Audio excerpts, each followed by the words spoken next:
Então vamos nessa, né? Professor Dalmo Azevedo na área com você, trabalhando hoje nessa aula Princípios do Direito Administrativo, tá? É muito importante nós estudarmos princípios, principalmente no direito administrativo, porque como nós trabalhamos uma matéria que não é codificada, que não possui um código próprio, as leis estão esparsas e têm que ser ali interpretadas, o princípio é a melhor forma pelo qual nós integramos a legislação.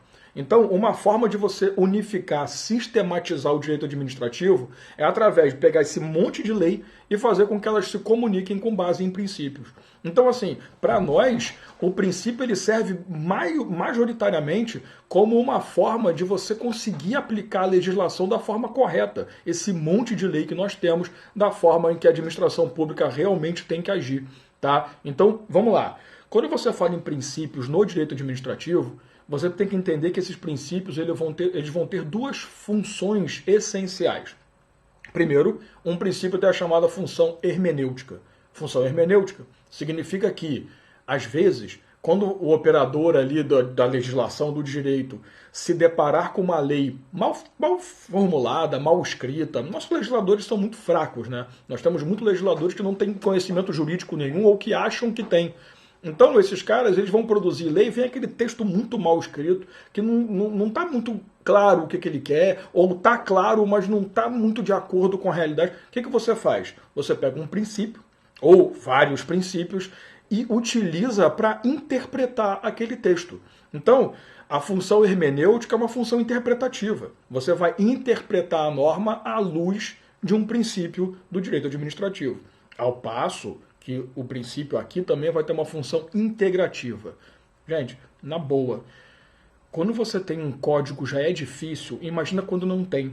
Difícil o que, Adalmo? Difícil você pegar todas as situações que podem realmente acontecer e colocar na lei. O direito administrativo, não se esqueça, nós temos o princípio da legalidade como grande base. Então, para nós, tudo tem que estar na lei, cara. Tudo. É impossível uma lei conseguir prever tudo o que pode acontecer.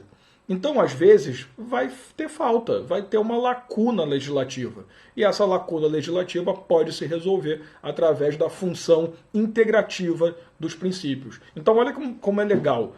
Além dos princípios servirem como uma forma de uniformizar e sistematizar o direito administrativo com tanta lei, norma e coisa que existe, elas também servem, eles também servem para hermenêutica, interpretação e integrativa, suprimir lacunas legais. Tá? Então assim, tá, Dalmo, beleza, já entendi o que são princípios, quais são as funções, mas quais são os princípios do direito administrativo? Cara, tem princípio pra caramba.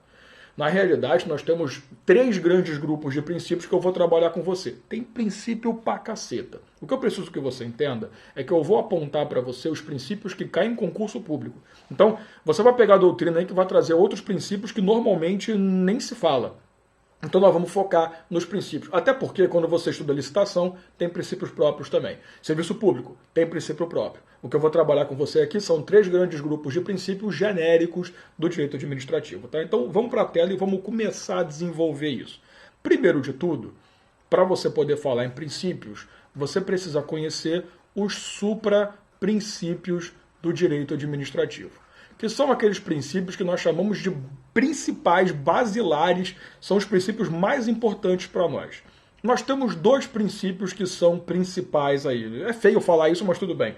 Que são os princípios fundamentais nossos. Princípio da supremacia do interesse público e princípio da indisponibilidade do interesse público. Esses princípios aqui, eles são chamados de supra-princípios porque são eles que vão fazer o direito administrativo andar. Tudo o que se faz no direito administrativo se faz olhando esses 2 princípios aqui. Você pode interpretar da seguinte forma, ó, quando você fala em supremacia, você fala em prerrogativas ou garantias do Estado. Quando você fala em disponibilidade, você fala em limitações ou restrições de Estado. Vamos lá. Primeira coisa essencial, lembre-se que Estado é aquela composição de povo, território e poder, tem o governo, tem a administração pública. Cara, a administração pública tem um baita poder nas mãos. Ela vai conduzir o território, o poder, cara, é muito louco. A administração pública pode fazer muita coisa. Só que a administração pública é composta por seres humanos, além de entidades e órgãos, que são pessoas dotadas de interesses particulares. Então, tudo começa com o seguinte: como que eu vou fazer para a administração pública agir realmente em nome da sociedade, não apenas para o proveito próprio? Aí surgiu o primeiro grande princípio nosso, que é a supremacia do interesse público sobre o privado. Toda vez que o agente público for agir, ele precisa colocar o interesse público à frente do privado. Sempre. Um exemplo que eu adoro utilizar, desapropriação. Imagina que você é um agente que precisa realizar a desapropriação de uma determinada região para que possa ocorrer ali uma obra de interesse público. O problema é que ali naquela região tem a casa da sua avó, aquela avó que você tanto ama. Ah, não vou desapropriar porque o interesse privado aqui vai prevalecer sobre o público. Minha avó, cara, tadinha da velha. Não pode. Você não pode colocar sentimento, razão, família, não tem isso. É interessante para a coletividade? É. Então vamos desapropriar, irmão. Às vezes, você como agente público vai se deparar com situações que o interesse público e privado vão se confrontar. Não importa, o interesse público sempre vai prevalecer. Então, para que isso aconteça, o Estado ele ganha algumas prerrogativas. Eu posso dar como exemplo para você a intervenção na propriedade através da desapropriação. Eu posso te dar como exemplo o prazo processual em dobro, que você aprende lá no processo civil. Eu posso dar como exemplo para você o pagamento de débitos da administração através de uma fila de precatórios. Porque pensa bem, se a administração fosse pagar todos os seus credores, né, de acordo com a vontade dela, ela iria pagar quem interessa a ela primeiro, depois o resto, a ralé. Quando você tem uma fila de precatório, não. É uma fila cronológica de precatórios. Vai sendo ajustada a fila e vai pagando na sequência, independente de quem for. Agora, na boa. Tá, Dalmo, legal. Então, a administração pública, para conseguir atender a demanda da sociedade, ela pode afastar o interesse individual. Perfeito. Porém, quando você dá isso na mão um poder desse na mão de um povo que é extremamente egoísta e só pensa em si, que são os governantes, fica difícil você pensar que esses caras vão agir realmente com o interesse público no coração. Então, para isso, nós temos o segundo princípio, que é o que vai equilibrar a brincadeira. Administração pública, você tem poder pra caramba, porque você pode estabelecer o interesse público prevalecendo sobre o privado. Porém, você também tem obrigações perante a sociedade. Então, beleza, você tem um recurso público, não tem? Vai gastar como quer? Para aquisição de bens, contratação de serviços, você precisa licitar. Ah, mas olha só, eu sou administração pública. Para colocar em funcionamento minhas obrigações, eu preciso ter gente, né? Eu preciso ter pessoas trabalhando. Vou contratar quem eu quero. Tem uma limitação. Faça concurso público. Claro, tem suas exceções, mas a regra é faça concurso público. Ah, eu vou gastar e dane-se também. Não, você tem que justificar seus atos. Ah, mas eu tenho que prestar contas. Então, percebe? Você tem dois princípios que são primordiais. Tudo que você faz é para atender o interesse público, então o interesse privado ele pode ser afastado por você, porém, a sua ação como agente público também, ela tem restrições legais. Então você precisa atender a demandas da lei para evitar o abuso por parte do poder público. Beleza? Esses dois princípios, eles ficam muito, muito claros para você quando você começa a estudar mais aprofundado a administração pública direta e indireta, tá? Então, lá em organização da administração pública, esses princípios, eles se tornam a base da nossa análise, tranquilo? Continuando. Um segundo grande grupo de princípios que nós temos, né, além dos supraprincípios, são o que nós vamos chamar de princípios explícitos ou princípios constitucionais explícitos da administração pública, que são necessariamente os princípios que você conhece do artigo 37 da Constituição Federal. Eu vou te passar os princípios e suas características de uma forma bem objetiva, tá? Nós temos o princípio da legalidade, princípio da impessoalidade. Eu vou trabalhar com você exatamente como cai em prova, tá? Porque esses princípios ainda são muito cobrados, apesar que no passado era muito mais comum, né? Moralidade, publicidade e o mais recente, né, de 98, bem recente, eficiência. Vamos lá, vou te dar as características essenciais e depois a gente trata alguns detalhes mais específicos. Princípio da legalidade. Você já sabe que no direito administrativo a submissão do agente público a uma lei é absurda, gigantesca. Então, o que significa o princípio da legalidade? Significa que o agente público só pode fazer o que está definido em lei. Você, quando assume um cargo público, só pode executar aquelas atribuições específicas porque a lei te deu aquela atribuição. Se não fosse por isso, você não poderia fazer. Então aqui, eu sempre gosto de lembrar isso. Não é o direito constitucional clássico. Ninguém será obrigado a fazer. Isso não é a nossa base do princípio da legalidade do artigo 37. Porque lá você pode fazer qualquer coisa, exceto aquilo que é proibido ou restringido pela lei. Aqui, no direito administrativo, não. O que a legalidade diz? Você está submisso à lei. Então você, como parte da administração pública, só pode fazer o que a lei determina. Beleza? Segundo princípio, a impessoalidade, que vai dizer para você que no confronto entre interesse público e privado, sempre a finalidade pública tem que ser o alvo das suas ações. Então, quando você se deparar com uma situação, como eu dei como exemplo lá na supremacia, em que o público e o privado vão se confrontar, prevalece o público por quê? Porque a finalidade é pública. Agora, você não pode dizer que está aplicando o interesse público para poder atender o interesse privado. Isso não existe. Tem que estar comprovadamente, justificadamente, óbvio para qualquer pessoa que o interesse público está sendo atendido. Cuidado, que o princípio da impessoalidade também pode ser visto quando se fala em aplicabilidade da lei. Porque não é só na ação do agente público, mas também na hora de aplicar a legislação. Por quê? Você sabe que toda vez que você tem uma lei, a lei ela cria um mecanismo com base em alguma coisa. Então, assim, o cara não inventa, vou criar uma remoção. Para quê? Não sei, vou criar remoção. Vou colocar lá na lei e dane-se. Quando você viu 8.112, para que serve remoção? Para você pegar um agente público, deslocar ele, seja com mudança de sede ou não, mas deslocar ele do local de trabalho para melhor atender uma demanda. Imagina o seguinte, você é um agente público que trabalha numa secretaria específica da sua prefeitura e o seu trabalho atualmente é do lado da sua casa. Você está no polo A, polo 1, tanto faz, da secretaria. Só que aquele polo que você atua tem 5 servidores. Além de você, mais 4. Então tem 5 servidores. E a demanda é baixíssima. Desses 5, 3 trabalham, 2 ficam o tempo todo jogando baralho. Já no polo B ou no polo 2 dessa secretaria, que é um pouco mais longe da sua casa, tem 2 servidores e a demanda é absurda. Então o que a administração pública faz?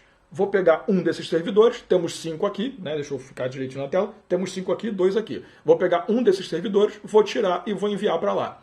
Então, aqui que a demanda é alta, vão ficar só 4. Se der mole, eu posso até mandar 2 para cá e ficar ao contrário, 4 de um lado e 3 do outro. E lá que tem a maior demanda. Isso é remoção. Eu estou removendo o servidor para melhor atender a demanda pública. O problema é que assim, como é que você consegue observar a impessoalidade nesse caso?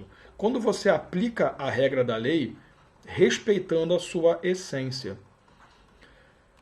Imagina que o seu chefe resolve remover você porque você não está querendo entrar nos esqueminha que ele fez. Você fala, não, eu não sou uma pessoa desonesta, eu não vou entrar nisso, eu não vou assinar esse documento nunca.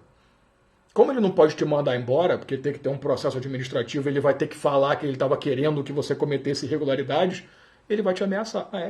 Não está tranquilo a sua vida? Você trabalha do lado de casa. Vou te mandar para longe, vai ter que pegar 4 ônibus para ir e 4 para voltar. Não vai assinar, não? Então, o que está acontecendo? Você está dizendo, não, ele vai te remove. Ele te removeu não para atender interesse público, não para atender a essência. A remoção não foi criada para servir como mecanismo de punição quando a pessoa não atende a uma regra que, na verdade, é uma regra ilícita ainda por cima. Então, o seu chefe usou a remoção para te punir, para te ameaçar, quando deveria ter usado para atender interesse público. Então, isso também é impessoalidade, tá? Eu não posso dar uma interpretação a um instrumento legal que eu acho que deve ser aplicado. Não, eu tenho que seguir a essência da lei. Para que criaram a remoção? Para tal coisa, beleza. Para que criaram nomeação? Para tal coisa. Então, vamos nomear para atender aquela demanda, beleza? Moralidade. Você sabe que a moralidade é um perfeito equilíbrio entre legalidade e impessoalidade. Não adianta você agir dentro da lei, mas pensando no interesse privado. Não adianta você atender o interesse privado, mas sem seguir a lei. Então, quando você fala em agir com moralidade, você diz que a sua conduta é embasada tanto na lei quanto no verdadeiro interesse público. Publicidade também tem dupla interpretação, tá? A publicidade se refere a, primeiro, efeito de um determinado ato e, segundo, publicidade ou tornar público aquele ato. Então, aqui é o que a gente chama de publicação, aqui é o que a gente chama de transparência. A publicidade tem dois instrumentos. Primeiro, dizer que para um ato administrativo produzir efeitos, ele precisa ser publicado. Então não basta o agente público falar, olha, você está nomeado para tal cargo. Tem que ter a publicação oficial desse instrumento. Não adianta o agente público falar, vamos licitar. Eu tenho que publicar um instrumento convocatório. Isso dá efeito, dá eficácia ao ato ou à ação da administração pública, tá? Segunda coisa, além disso, a publicidade também é para atender à transparência. Porque o ato administrativo, um contrato, um ato da administração não pode ficar apenas no âmbito da administração. Já que tudo que a administração faz é pelo interesse público, o público tem que ter conhecimento do que está sendo feito. Então também é uma forma de transparência. Lembre-se que a regra é que tudo seja público, salvo se for questão de segurança do Estado, preservação da intimidade. Tá? Então você vai ter na própria Constituição Federal e na Lei de Acesso à Informação também, né, você vai ter instrumentos ali que permitem que uma determinada ação da administração não se torne pública, seja resguardado em sigilo para poder garantir ali a proteção de intimidade, segurança nacional, segurança de Estado, interesse público, interesse social, beleza? E por último, não menos importante, o princípio da eficiência, que ele vai fazer uma análise, digamos assim, de custo-benefício do agente. O agente público, ele não pode receber uma baita de uma grana e ser improdutivo. A eficiência vai cobrar do agente público produtividade, eficácia, eficiência, ação. Então, quando você criou ali em 98, na reforma administrativa, né, feita pela emenda 19, quando você criou o princípio da eficiência, você estabeleceu regras no direito administrativo para poder cobrar a eficiência do Estado. Mecanismos mais rápidos, celeridade, vamos agir, vamos trabalhar. Não à toa essa emenda acrescentou o inciso 78 no artigo 5º, que fala da celeridade processual dos atos. Então, eficiência é isso. É você olhar o custo-benefício. Pô, eu estou pagando um monte de servidor para ter um atendimento de bosta, sabe? E também entra naquela história de avaliação de desempenho. Então, quando você estuda o estatuto, quando você estuda análise, controle, isso tudo é uma questão de eficiência. Deixa eu fazer uma pequena observação para você. A sua prova, ela pode trazer... Deixa eu apagar a tela inteira logo. Ela pode trazer para você a seguinte situação. Lá no artigo 37, no seu parágrafo 1º, a Constituição vai falar o seguinte: a publicidade de atos administrativos feitos por, colocando ali nome de pessoa, partido, elas só podem, melhor dizendo, deixa eu corrigir para ficar mais bonitinho. A publicidade de atos da administração pública só podem ser com o intuito de informação. Publicidade se dá como um sistema informativo, não podendo colocar ali nome do agente público, partido político, entidade que ele está relacionado, de classe, sindicato, nunca. Nesses casos aqui, é vedado. A gente costuma dizer que o artigo 37, parágrafo 1º, cria a vedação pessoal ou partidária à publicidade do ato. Qual é o detalhe? Quando a banca falar sobre isso, ela vai te perguntar qual é o princípio ofendido pelo agente que desrespeita. Por exemplo, ao invés dele colocar lá a prefeitura de tal cidade fez tal coisa, ele coloca o prefeito. Isso não pode. Tem que colocar a prefeitura. Porque o prefeito não interessa, o que importa é a administração pública. Então tem que ser informativo, educativo. Não é colocar lá, o prefeito está fazendo... Não, isso não pode. Isso é uma... propaganda pessoal, isso é vedado pelo artigo 37, parágrafo 1º. O partido X também não pode, isso é vedado. Porém, cuidado, que quando ele começa a publicidade, você pensa, bom, então se o cara faz isso, ele está desrespeitando o princípio da publicidade. Não, porque ele está dando publicidade. O princípio que é desrespeitado é o princípio da impessoalidade. Porque você coloca o interesse privado, você colocar o teu nome, se consagrar perante a sociedade, acima do interesse público. Por isso que a gente sempre tem que colocar a prefeitura, o Estado, o governo. Eu não posso falar o governo Bolsonaro, eu tenho que falar o governo federal fez tal coisa, o governo Lula. Não, o governo federal. Porque as pessoas que ali estão passam, mas o governo continua. Então ele é a administração pública, não é aquela pessoa. O governo me interessa, não a pessoa que está lá dentro. Percebeu? Então cuidado que o artigo 37, parágrafo 1º, aponta para um vício no princípio da impessoalidade e não no princípio da publicidade. E para a gente poder fechar esse grupo de princípios, nós temos o terceiro grupo, que são os princípios implícitos ou princípios constitucionais implícitos da administração. Os princípios explícitos, como eu falei, estão no artigo 37, parágrafo 6º, e o nome é explícito porque ele diz, são princípios da administração, ponto. Os implícitos não. Eles são princípios gerais, genéricos, que se aplicam também ao direito administrativo. Eles não são princípios necessariamente criados no direito administrativo e que se diz, é um princípio do direito. Não.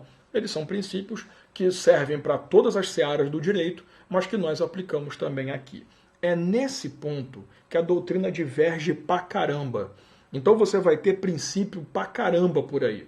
É essencial que você observe o seguinte, eu tenho que estudar os princípios que caem em prova, não os princípios que o doutrinador acha que é. Então nós vamos focar no que cai em prova. Tudo começa com o chamado princípio da razoabilidade, e que eu já vou trabalhar com você, razoabilidade junto com a proporcionalidade. Esses princípios são muito importantes porque, assim, quando você estuda atos administrativos, que obviamente quando você está no começo do estudo você não vê, né? Então, mas você vai acabar vendo isso quando você desenvolver o seu estudo, você aprende que o agente público ele pode ter uma atuação vinculada, estritamente de acordo com a lei, ou discricionária. Discricionariedade é um instrumento de faculdade do agente, não é a faculdade de agir, é a faculdade de como agir. A lei diz para ele, olha, de acordo com o caso que você se deparar, você pode fazer X, Y, Z, A. Você tem várias formas de agir. Isso é o que a gente chama de ato ou ação discricionária, tá? Você tem várias formas que a lei, nunca se esqueça que a lei diz tudo, a lei determina como agir. E é aí que entram esses fatores. Toda vez que você está perante uma situação de faculdade, em que você pode optar pela melhor forma de agir, você precisa agir com razoabilidade e proporcionalidade. Por quê? Porque a sua decisão, a sua ação, ela tem que ser baseada no caso que você se encontrou, no interesse público, na melhor forma de resolver aquilo. O agente público ele não tem o poder de destruir a sociedade. Ele tem o poder de resolver conflitos. Vou te dar exemplo para ficar mais fácil. Imagina um fiscal de vigilância sanitária. Ele chega no restaurante, identifica ali tudo bonitinho, tudo bem reservado, tudo bem conservado, preservado, vai até a cozinha, tudo arrumadinho, tudo legal, só que ele vê no meio daquela coisa toda um produtinho embalado, tal, só que fora de validade. A função dele não é destruir a atividade comercial e acabar com o emprego. Então, quando ele se depara com aquilo, a lei diz, olha, você como fiscal, você pode dar uma advertência, pode multar, pode mandar destruir o produto, você pode fechar o estabelecimento comercial, você pode caçar a licença. Cara, na boa, vamos pensar. Você acha correto esse agente que chegou lá e viu um produto fora de validade que está todo embalado, está até destacado dos outros? O cara chegar e falar, por conta disso fecha o estabelecimento? Claro que não. Com certeza você falou claro que não. Se você falou sim, é porque você é uma pessoa bem violenta, né? Mas por que eu fiz essa pergunta? Esse é o princípio da razoabilidade. A razoabilidade se baseia no que a gente costuma brincar, que não é uma teoria nossa, mas a gente aplica na teoria do homem médio. O agente público tem que pensar assim, o que a sociedade espera que eu faça? O que a mediana da sociedade, porque também não tem como ser todo mundo, é impossível, né? Não tem unanimidade. O que a mediana espera? Pô, cara, pelo menos advertência e multa. E manda destruir o produto. Até aí, beleza. Agora, fechar o estabelecimento, mandar destruir tudo, aí também é fogo, né? Então, proporcionalidade, vamos lá. É o meio, deixa eu trocar aqui rapidinho. Proporcionalidade se refere ao meio, à forma de ação. Então, aliás, razoabilidade, perdão. É o meio pelo qual você vai resolver o problema. Então é quando você opta pela ação, quando você escolhe a conduta que você vai tomar. Agora, depois que você tomou essa decisão baseada no homem médio, eu preciso olhar também a seguinte situação. No caso concreto, eu preciso dar uma dosimetria na minha ação. Eu preciso optar pela força de aplicação. Poxa, eu posso aplicar uma multa, digamos, de 10 a 100 reais. Encontrei um produto fora de validade. Aplico uma multa de 100, que é a multa mais grave. É razoável a multa? É, mas não é proporcional. Porque pelo que eu encontrei ali, era para aplicar a multa de 10, 20 até 30 reais, talvez. Vou até para ficar mais claro, tá? 10 reais a 10 mil reais. Eu vou aplico 10 mil. Absurdo. Porque você, como agente público, também vai aplicar uma dosimetria. De acordo com a gravidade do que você encontrou, você aplica uma penalidade maior. Então, quando você fala em proporcionalidade, é a força de aplicação desse meio que você optou para resolver o problema. Deixa eu te dar um segundo exemplo só para facilitar, mais ainda. Tem 30 produtos em sequência assim. Um está fora de validade. Só que ele está totalmente destacado dos outros, está bem conservadinho, está protegido, está embalado, está, sei lá, bonitão lá. Você acha razoável mandar destruir o produto? Acho. Você acha razoável mandar destruir o produto e todos que estão ali, porque todos eles podem ter sido contaminados? Olha, se está claro que ele está destacado, que ele não teve contato com nenhum, é razoável, mas não é proporcional. Você entende? Então essa é a ideia. Se você chegou no estabelecimento, está todo sujo, todo podre, tudo fora de validade, óbvio que você vai mandar fechar o estabelecimento, vai aplicar uma multa absurda. Aí sim, é razoável e é proporcional. Então, você tem que enxergar razoabilidade e proporcionalidade como princípios complementares, tá? Muita gente diz que é a mesma coisa, não é. A proporcionalidade está dentro da razoabilidade. Você não pode dizer que eles são sinônimos.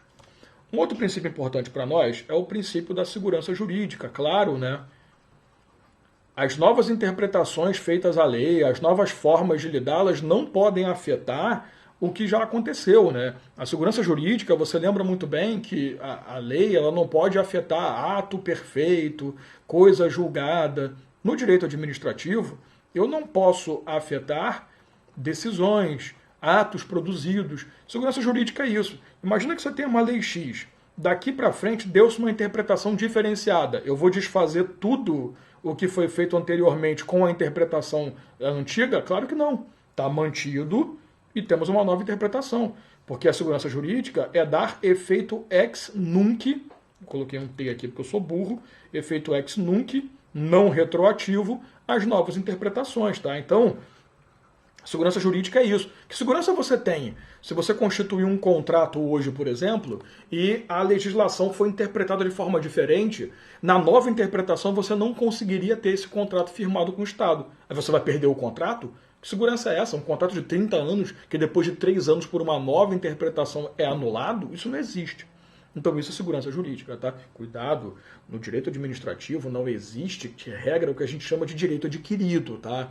Ele pode ser um direito que incorporou o seu patrimônio, tudo bonitinho, por consequência não pode ser mexido. Mas não existe de regra, tem exceções óbvias, o direito adquirido. Então para a gente não se fala necessariamente de direito adquirido, fala-se em atos, contratos formalizados.